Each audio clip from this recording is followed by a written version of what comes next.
Ang galing naman ng laro na to. Ay, ilan. Si nanay, tuwan-tuwa maglaro. Parang bata. Ate Bebang, ala ko po ng Christmas tree niyo po, pero wala pong regalo. Ayaw nga no, wala pang nakalagay. Hindi pa po dumating si Santa Claus para magbigay po ng regalo, Ate Bebang. Wala pa nga din siya, Mateo eh. Inaantay ko rin si Santa Claus. Sa tingin mo po, Ate Bebang, totoo po ba si Santa Claus? Oo naman, Mateo. Di ba? Siya nagbibigay ng regalo sa buong mundo. Eh, bakit yung nakaraang Pasko, wala po ako natanggap na regalo? Siguro may sakit si Santa Claus, kaya hindi siya nakadaan sa bahay niyo. Hindi na po ako naniniwala kay Santa Claus, Ate Bebang. Hindi naman po niya binibigyan yung iba eh.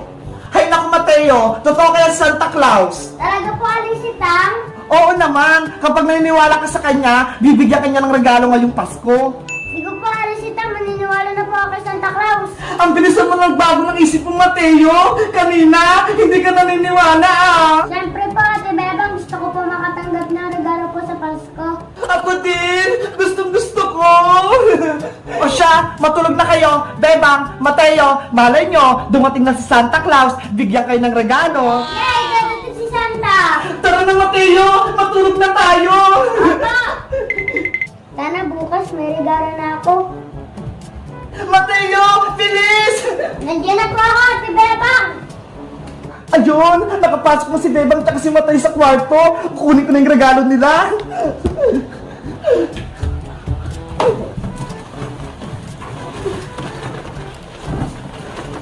Mabuti na lang, nakabili na ako ng mga regalo. Ilalagay ko na nga sa Christmas tree. At yung regalong to, para to kay Bebang. At itong isa naman, para kay Mateo. At itong isa, syempre, sa akin. Ho, ho, ho, ho, ho, ho. Ate Bebang, narinig ko po si Santa nasa labas po. Bilis, Mateo! Tingnan natin si Santa Claus sa labas! Ho, ho, ho, ho, ho! Merry Christmas! Ate Bebang, si Santa Claus nasa Christmas tree. Tara! Punta natin siya para makita natin si Santa Claus! Hello, Santa Claus! Ay, wala si Santa Claus, nakaalis na siya. Mateo! Tignan mo! May regalo sa Christmas tree! Wow, ang galing! To Ate Bebang. To Aling Sitang. To Mateo. Ate Bebang, may regalo na po ako.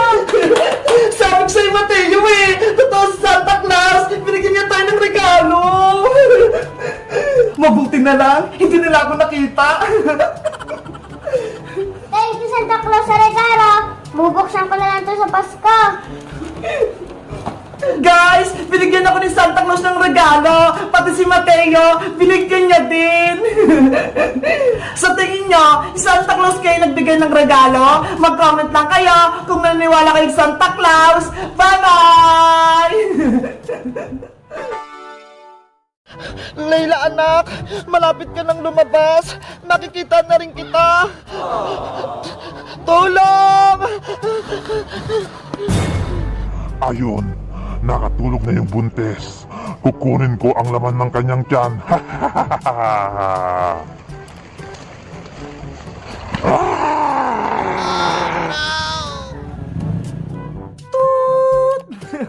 Maring Sonia, pabili ako ng gatas para kay Baby Iska.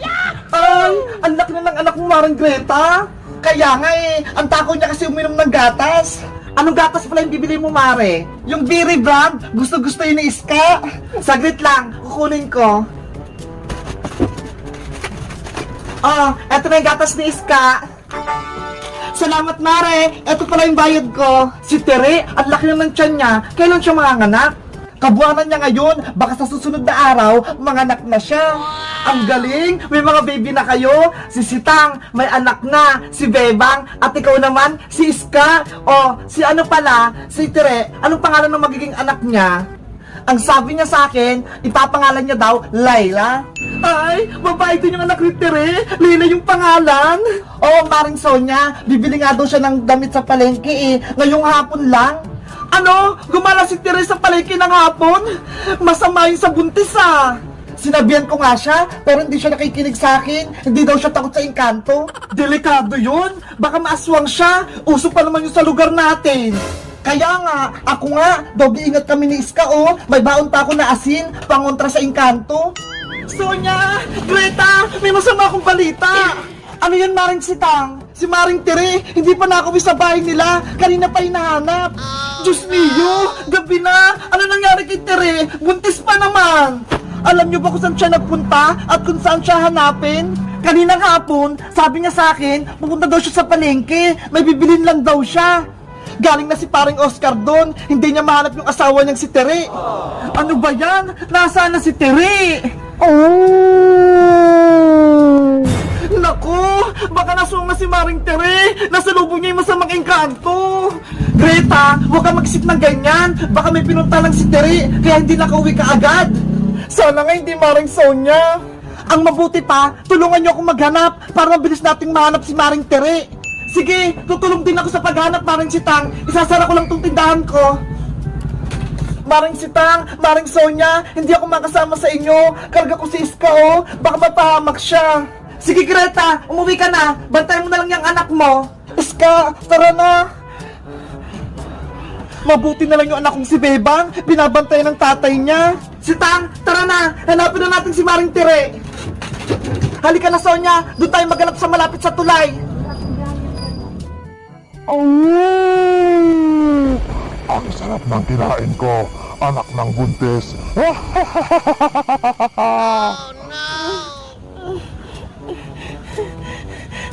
Bakit bang dilim? Wala akong makita. Nasaan ako?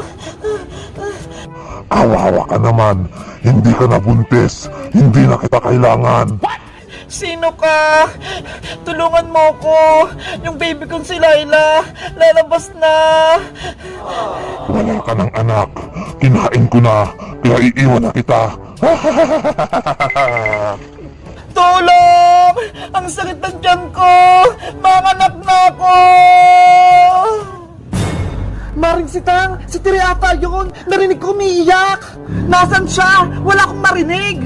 Guys, alam niyo ba kung saan namin makikita si Maring Tere? Buntis siya. Kailangan namin siyang mahanap para hindi siya aswangin. Mag-comment lang kayo para sa part 4. Bye-bye!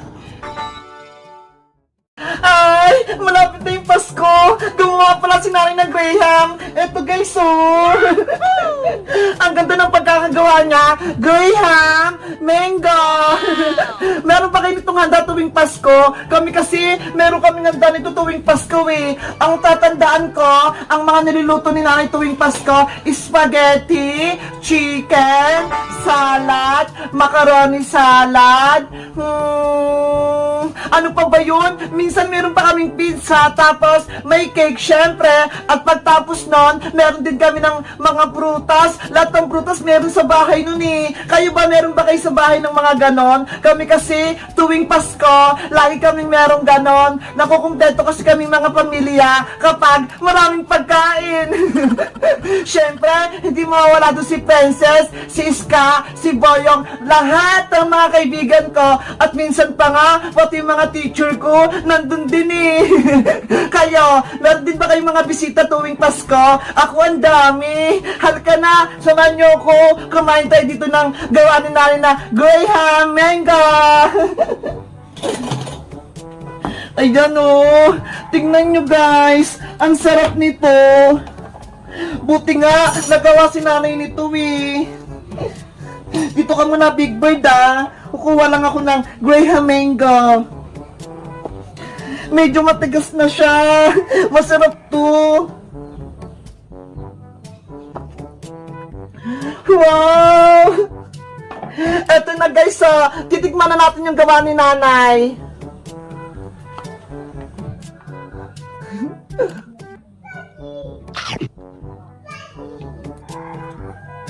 Wow! Ang sarap! Lasang-lasa mo talaga yung mangga.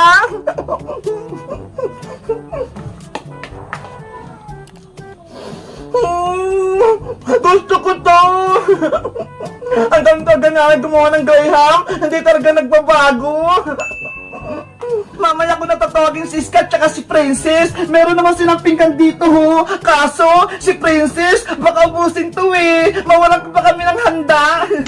Eto pala guys ipapakita ko sa inyo itong mga saging. Kinuha namin to kanina sa may baba dun Ang layo. Nadulas pa nga ako eh. Ihanda pala namin to sa Pasko para marami kaming handa. Gagawin pala namin tong banana yun.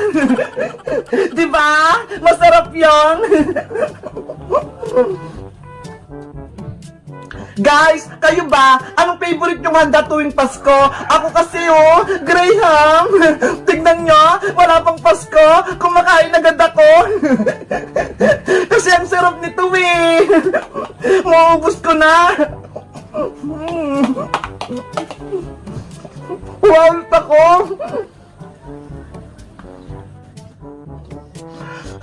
Ang sarap! Eto nga palang Graham na to, akin hanggang dito. Tapos kay Princess, kay Nanay, kay Iska. Hindi ko na sila bibigyan. Baka maubos pala. Siya nga pala guys, tuwing Pasko ba, namamas pa kayo sa mga ninang at ninong nyo? Ako kasi, gusto kong mamasko eh. Sabi naman ni Princess, wag na daw. Bakit kaya? Pwede ba naman ako mamasko, diba? Anong gusto niya? Siya lang? Ako din syempre. Gusto ko matanggap tuwing Pasko, Barbie, basta madami. Nung nakaraang Pasko nga binigyan ako ng ninong at tinang ko ng 1,500, 500. Hala, 2,500 lahat. Kaso, binigay ko kay nanay. Sabi ko hawakan niya lang. Pero nung kinukuha ko, hindi niya na binalik. Ganon din ba yung mga mama nyo? Kapag pinawak niyo mga pinamaskuhan, tapos hindi na nila binabalik yung pera. Pero okay lang, kasi si nanay, lagi niya naman akong inalagaan. Kaya, ayun na lang yung regalo ko sa kanya. Sige na guys, ubusin ko na tong Mango Graham. Bye-bye na! Merry Christmas sa inyo!